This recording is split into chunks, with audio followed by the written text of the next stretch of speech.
My name is Zyx'kol, and I thought I was prepared for anything when I enrolled at the Intergalactic Academy. 3 cycles of advanced xenobiology, diplomatic protocol training, and enough anxiety medication to sedate a Gorillian war beast. What could possibly go wrong at the galaxy's most prestigious educational institution? Well, apparently everything. The Academy prides itself on being a beacon of civilization, where the brightest minds from 47 different species come together in perfect harmony. Violence is strictly prohibited, weapons are banned, and even raised voices result in immediate counseling sessions. The brochures made it sound like paradise. The reality: picture a zoo where nobody told the animals they were supposed to get along. Our advanced interspecies relations classroom was a perfect microcosm of controlled chaos. Professor Quelnix, a patient meridian with 6 arms and infinite tolerance, somehow managed to keep us all from killing each other daily. The seating arrangement alone required a degree in diplomatic engineering. Crystalline-based lifeforms couldn't sit near the heat-generating pyroxians, while the methane-breathing Gessarians needed their own atmospheric bubble. And then there was Kira Thompson. The human sat 3 seats ahead of me, quietly taking notes with what appeared to be an ancient chemical-based writing instrument. Earth had only been admitted to the Galactic Council 5 rotations ago, making humans the newest and frankly most mysterious addition to our student body. The admission committee had classified Earth as a Class 7 garden world with moderate biodiversity and minimal predatory pressures, basically a cosmic daycare center that somehow developed space travel. Kira perfectly fit this assessment, small by galactic standards, barely reaching my shoulder plates, with that peculiar mammalian hair color humans called brown. She spoke softly, never participated in debates, and spent most breaks reading instead of socializing. The other students barely acknowledged her existence, which seemed perfectly fine by her. I found her fascinating in the way one might study a particularly docile herbivore. Humans were supposedly peaceful, having eliminated most major conflicts on their homeworld through something called strongly worded letters and economic sanctions. Their admission essay to the Academy literally stated they had moved beyond primitive violence toward enlightened discourse. Looking at Kira's serene expression as she organized her study materials, I could absolutely believe it. Here was a representative of a species so evolutionarily removed from conflict that they probably apologized to their food before eating it. Of course, I was completely wrong about everything, but we'll get to that part soon enough. Right now, I was just another nervous exchange student, blissfully unaware that my understanding of human nature was about to get violently recalibrated by a 90-pound girl with a chemistry textbook. The Academy's anti-violence policies were about to meet their first real test. If the Academy was a carefully orchestrated symphony of interspecies harmony, then Morgak was the discordant note that made everyone wince. Standing nearly 3 meters tall with chitinous plates covering muscles that could crush a hover car, he was what happened when natural selection decided subtlety was overrated. Morgak hailed from Brutania Prime, a world where conflict resolution apparently meant whoever survives gets to be right. The Academy's admissions board had accepted him as part of their diversity initiative, which I suspected was academic speak for we needed someone to fill the terrifying predator quota. The Brutanian had turned intimidation into an art form. He'd perfected a different approach for each species in our class. For the fragile crystalline students, he'd simply flex his massive fists near their delicate structures, watching them vibrate with terror. The aquatic Hadrians received threats about accidentally introducing soap into their breathing apparatus. My fellow Zolarians got the full treatment: looming presence, aggressive posturing, and graphic descriptions of what Brutanian claws could do to our sensitive nerve clusters. But Morgak's masterpiece was psychological warfare. He'd learned enough about each species' cultural taboos to craft perfectly targeted threats. He told the honor-bound Vectari that he'd spread rumors about their cowardice. He promised the hive-minded Nexari that he'd convince the Academy to separate them from their collective. Pure, calculated cruelty delivered with a predator's smile. The worst part? The Academy's anti-violence policies protected him perfectly. He never actually harmed anyone, just made it crystal clear that he could. When confronted by staff, he'd claim he was simply engaging in cultural exchange and learning about interspecies boundaries. The professors, bless their naive hearts, actually believed him. For 3 months our classroom had operated under Morgak's reign of terror. Students arrived early to avoid being cornered, sat in carefully planned groups for protection, and lived in constant low-level fear. Even Professor Quelnik seemed relieved when Morgak was absent. Which brings us to today. I noticed Morgak's attention shifting toward Kira during morning lectures. His predatory gaze would linger on her small frame, and I caught him making what I can only describe as calculating expressions. The same look a Zalarian hunter makes when sizing up particularly easy prey. My stomach dropped when Professor Quelnik announced she needed to retrieve additional materials from the main library. "Please continue with your partner exercises," she said, her 6 arms gathering data tablets. "I'll return shortly." The moment the door sealed behind her, the classroom's atmosphere changed. Conversations died. Students instinctively clustered together, recognizing the shift from safety to potential predation. Morgak rose from his reinforced chair with deliberate slowness, his massive frame casting shadows across half the room. His eyes were fixed on Kira, who continued reading her textbook with that same serene expression, apparently oblivious to the sudden tension. I wanted to warn her, to shout that she was about to become the newest victim of the Academy's apex predator, but like everyone else, I was frozen by a mixture of fear and morbid curiosity. What could a fragile human possibly do against 3 meters of armored malevolence? The lunch break should have been our sanctuary. Most students dispersed to various feeding areas suited to their biological needs, but a handful of us remained in the classroom to study. I was reviewing my xenopsychology notes when Morgak's shadow fell across the room like an eclipse. He moved with the deliberate pace of a predator who knew his prey had nowhere to run. Each footstep echoed against the Academy's pristine floors, a rhythmic countdown to inevitable violence. The remaining students, maybe 8 of us total, pressed themselves against the walls as if we could somehow phase through the metallic surfaces and escape. Kira sat alone at her usual spot, still reading that same chemistry textbook. She had unwrapped what appeared to be a primitive earth food, some kind of compressed plant matter between bread slices. The human term was sandwich, I believe. She took small, measured bites while reading, completely absorbed in whatever chemical formulas humans found so fascinating. "Little garden worlder," Morgak's voice rumbled like distant thunder. He spoke in standard galactic, but his accent made even simple words sound threatening. Time we had ourselves a conversation. I felt my breathing apparatus seize up. This was it. The moment we'd all been dreading. Kira was about to learn why students from peaceful worlds didn't last long around Brutanian predators. I calculated approximately 14 different ways this could end badly, and 0 ways it could end well. Kira looked up from her textbook with mild curiosity, as if someone had simply asked her about the weather. "Oh, hello there. Do you need help with something?" The casual politeness in her voice made my nerve endings tingle with second-hand terror. Didn't she understand the danger she was in? Couldn't she read the obvious predatory signals that every other species recognized instinctively? Morgak's chitinous plates shifted, a sound like grinding stone that usually preceded violence. "Help!" He let out what might have been laughter if it hadn't sounded like grinding metal. "Oh, little human, I think you misunderstand our relationship here." With theatrical slowness, he reached into his equipment pouch and withdrew something that made every alien in the room collectively gasp. A ceremonial Brutanian blade, easily 30 centimeters of curved metal designed for maximum intimidation. Technically, it wasn't classified as a weapon since it was a cultural artifact, another loophole in the Academy's naive policies. The blade caught the classroom's artificial lighting, casting wicked reflections across the walls. I could hear my fellow students' breathing apparatus working overtime, the universal sound of sapient beings realizing they were witnessing something that would either end very badly or very, very badly.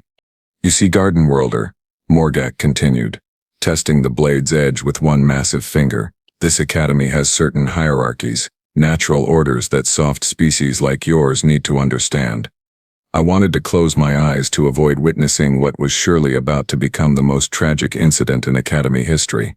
Here was a creature evolved from apex predators, armed with traditional weaponry, facing off against what my xenobiology textbooks described as a remarkably non-threatening mammalian species with minimal natural defenses. Kira set down her sandwich with the same careful precision she used for everything else. She looked at the blade, then at Morgak's towering form, then back at her chemistry textbook. Her expression remained completely neutral, as if she were evaluating the nutritional content of her lunch rather than staring down imminent violence. "That's an interesting piece," she said, her voice carrying no trace of fear, anger, or even concern. Is it purely ceremonial or does it have practical applications? The question hung in the air like a challenge nobody understood. I was about to witness either the shortest intimidation in galactic history or the most tragic misunderstanding between species ever recorded. Possibly both. What happened next defied every law of physics, biology, and common sense I thought I understood. Morgak raised the blade in what was clearly meant to be a final intimidating gesture. Practical applications. His voice carried the satisfied rumble of a predator, about to demonstrate superior firepower. Let me show you exactly how practical this can be. Soft little. He never finished the sentence. Kara moved. I use that term loosely because what she did couldn't really be called movement in any conventional sense. It was more like reality briefly malfunctioned, and when it corrected itself, the entire situation had been completely rearranged. One moment she was sitting peacefully at her desk, chemistry textbook open to a page about molecular bonds. The next, her chair was spinning empty. A metal ruler from her supplies had somehow become airborne, and Morgak's expression had shifted from predatory confidence to utter bewilderment. The ruler struck his wrist with surgical precision. The ceremonial blade flew from his grasp, spinning end over end across the classroom like a discarded toy. Before the weapon even hit the ground, Kara had somehow relocated herself behind the massive Brutanian, using what appeared to be a standard Academy data tablet as leverage against his neck. But that wasn't the truly impossible part. The impossible part was that Morgak, 3 meters of armored predator from a world where violence was a cultural cornerstone, was now face down on the Academy's pristine floor, with his own ceremonial blade pressed against his throat. Somehow this 90-pound human had not only disarmed him but completely reversed their positions in the space of perhaps 2 heartbeats. "Please don't move," Kira said conversationally, applying just enough pressure with the blade to dimple his chitinous skin without breaking it. "I'd really prefer not to damage Academy property, and I suspect you count as property given the tuition fees." Morgak's response was immediate and profound. He began begging. Not just begging, mind you, but begging in 3 different languages. Standard Galactic first, then his native Brutanian, then what sounded like ancient Vectari ceremonial pleading. His massive frame trembled against the floor, producing vibrations I could feel through my seat. "Please, honored one. I meant no disrespect," he gasped in Standard, then something in Brutanian that roughly translated to mercy from the apex hunter. Finally, the Vectari phrase for "I acknowledge my defeat by a superior warrior." I stared at this impossible tableau, my rational mind simply refusing to process what I was witnessing. According to every xenobiological study I'd ever read, humans were supposed to be conflict-averse, physically weak, and completely unprepared for real violence. They came from a garden world where the most dangerous predators had been eliminated millennia ago. Yet here was Kira Thompson, looking about as threatening as a domestic food preparation device, holding a blade to the throat of the Academy's most feared student with the casual competence of someone organizing their study notes. Around the classroom, my fellow students displayed the entire spectrum of sapient terror. Velatar, one of the crystalline students, was vibrating at frequencies that suggested imminent structural collapse.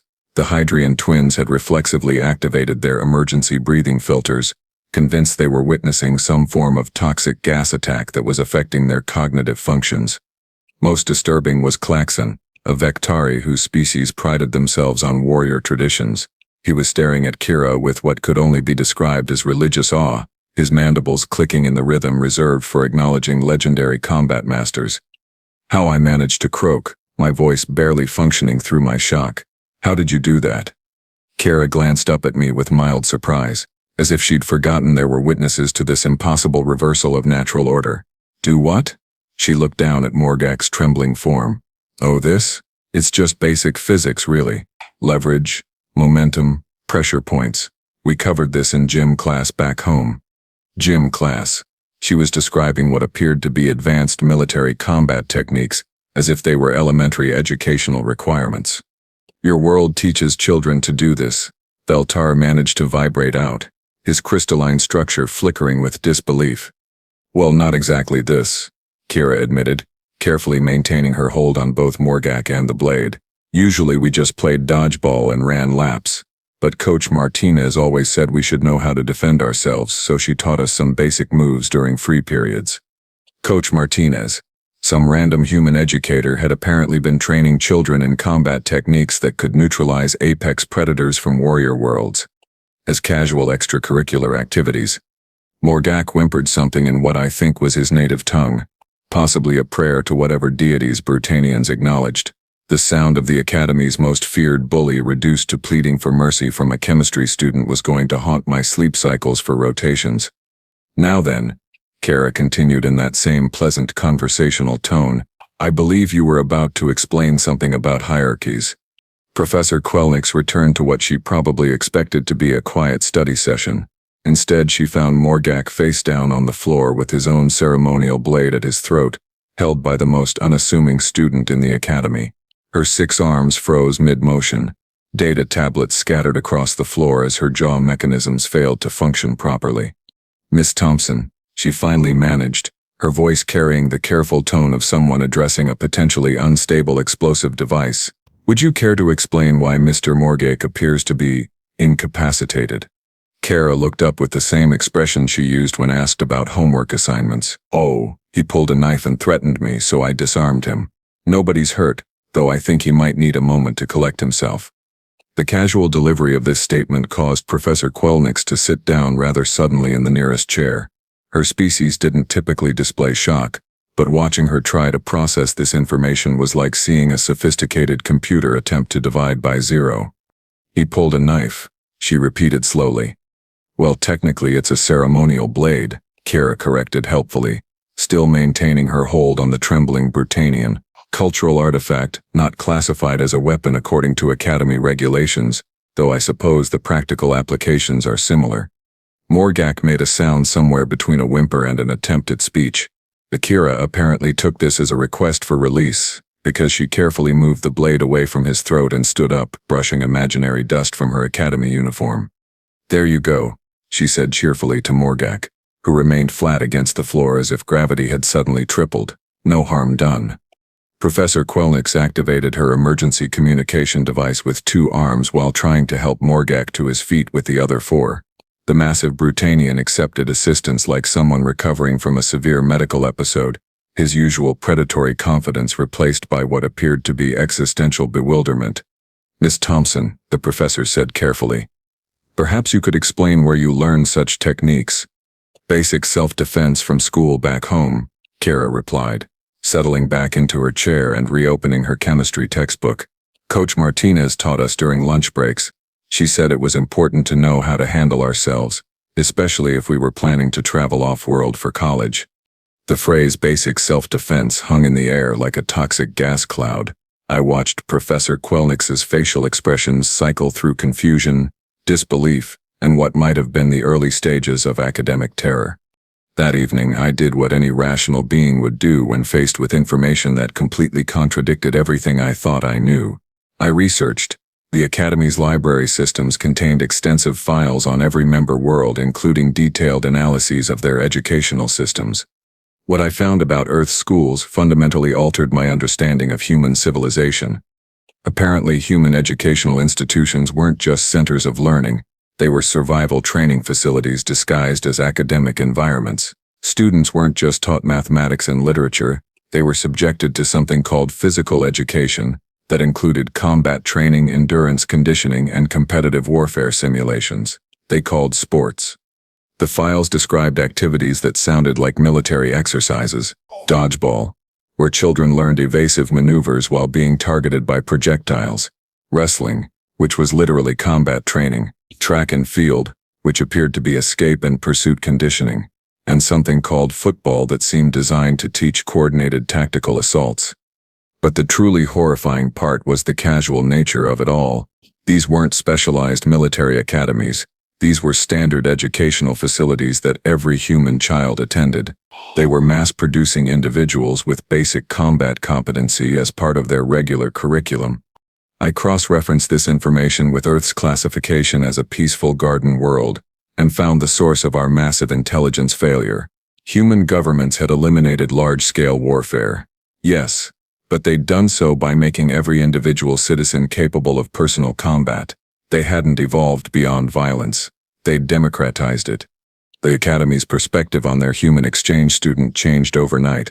Where once Kira had been viewed as a harmless curiosity from a soft world, she was now regarded as something far more complex and potentially dangerous, not because she was aggressive, but because her very existence challenged every assumption we'd made about the relationship between civilization and combat capability. Professor Quelnix began treating Kira with the careful respect usually reserved for volatile chemical compounds.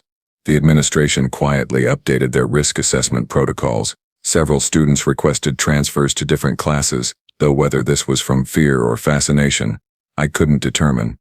The most telling change was in how other species approached humans in general, and within days every human exchange student at the academy found themselves surrounded by a peculiar mixture of wariness and curiosity. Students who had previously ignored them now studied their movements with the intensity of xenobiologists observing a newly discovered predator species. The irony wasn't lost on me. In trying to appear peaceful and non-threatening, humans had become one of the most feared species at the academy, not because they were violent, but because they were incomprehensibly competent at violence while maintaining the appearance of harmless scholars. Kira, for her part, seemed completely oblivious to this shift in perception. She continued reading her chemistry textbook, eating her primitive sandwiches, and politely answering questions about molecular structures. The only difference was that now, when she asked to borrow a writing implement, students practically threw them at her rather than risk being in close proximity for too long. As I watched her calmly solving chemical equations, I couldn't help but wonder what other basic skills Coach Martinez had taught during those lunch breaks, and whether I really wanted to know. The transformation of Morgak was perhaps the most disturbing aspect of our new reality. The 3-meter apex predator who had terrorized our classroom for months now displayed behavior that could only be described as worshipful submission. He arrived early each day to ensure Kira had optimal seating, carried her textbooks without being asked, and actually apologized when his breathing was too loud during lectures. Yesterday, I witnessed him carefully place a small offering of exotic fruits near her desk, then retreat to a respectful distance like some kind of chitinous devotee. When Kira politely declined, saying she'd brought her own lunch, Morgak looked genuinely devastated. She rejected my tribute, he confided to me during break period, his massive frame hunched in what appeared to be existential despair. Perhaps I should offer rare minerals instead, or maybe poetry. The thought of Morgak composing verse for the human who had systematically dismantled his entire worldview was both hilarious and deeply unsettling. The other students had divided into two distinct camps, those who were absolutely terrified of Kira, and those who were absolutely fascinated by her. The terror group included most of the more fragile species, who now gave her a minimum 3-meter clearance at all times. The fascination group consisted primarily of warrior cultures who kept trying to engage her in discussions about combat philosophy. Klaxon had become particularly persistent, following her around asking questions like, what is the human approach to tactical superiority? And how does your species achieve such perfect concealment of battle readiness? Kira's responses of, I just pay attention in class and I'm not really sure what you mean, only seemed to convince him that human warriors were trained in advanced psychological warfare. My own contribution to this chaos was a detailed report I transmitted to the Zilarian Council of Education last week. The subject line read, URgent, Fundamental Misclassification of Human Educational Systems, Request Immediate Diplomatic Reevaluation. In the report, I carefully documented what I now understood to be Deathworld educational practices, masquerading as standard schooling. I explained how Earth's institutions were apparently mass-producing combat-capable civilians under the guise of teaching basic academics. I recommended immediate revision of all human diplomatic assessments, and suggested that Earth might not be the peaceful garden world we'd assumed. The response from the Council was swift and alarming. They wanted to send a full xenosociology team to investigate Earth's military education complex and determine if humans posed a broader threat to galactic stability. Meanwhile, Kira continued her daily routine with the oblivious contentment of someone completely unaware that she'd triggered a minor diplomatic crisis. She studied her chemistry formulas, ate her primitive sandwiches, and occasionally helped classmates with homework assignments. When Veltar asked her to explain molecular bonding theory, she did so with the same patient kindness she'd shown before, accidentally becoming the Academy's most feared student. The only sign that anything had changed was her mild confusion about why Morgak kept leaving fruit on her desk, and why everyone seemed so interested in her lunch break activities. Is it because I'm the only human here? She asked me yesterday. I know we're kind of new to the galactic community. New indeed. 3 weeks have passed since what the Academy administration now refers to as the incident. In that time I've come to understand that everything we thought we knew about humans was catastrophically wrong. We assumed that a species declaring itself peaceful meant they were weak. We interpreted their elimination of large-scale warfare as evidence of conflict avoidance rather than what it actually was, the systematic distribution of combat competency across their entire population. Earth hadn't moved beyond violence.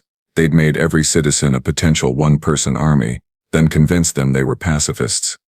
The galaxy's intelligence services had fundamentally misunderstood what peaceful meant in human terms.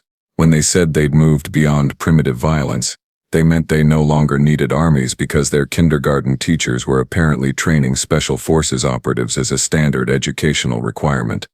Coach Martinez, wherever she is in the galaxy, has single-handedly altered interspecies diplomatic relations without even knowing it. The Academy has quietly implemented new human interaction protocols that read like safety guidelines for handling unstable antimatter. Students are advised to approach humans with respectful caution, avoid sudden movements, and never under any circumstances attempt intimidation tactics. There's even a special seminar for incoming students titled Understanding Deathworld Diplomatic Norms. As I prepare my final report for the Zalarian Council, I find myself watching Kira solve chemistry problems with the same calm efficiency she used to disarm Morgak. Her pencil moves across the page in neat, precise lines, calculating molecular structures with the focused attention of someone who genuinely enjoys learning.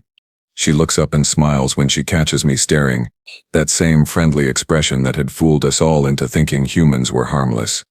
Need help with anything, Zyx'kol? No, I manage. I think I'm learning quite enough already.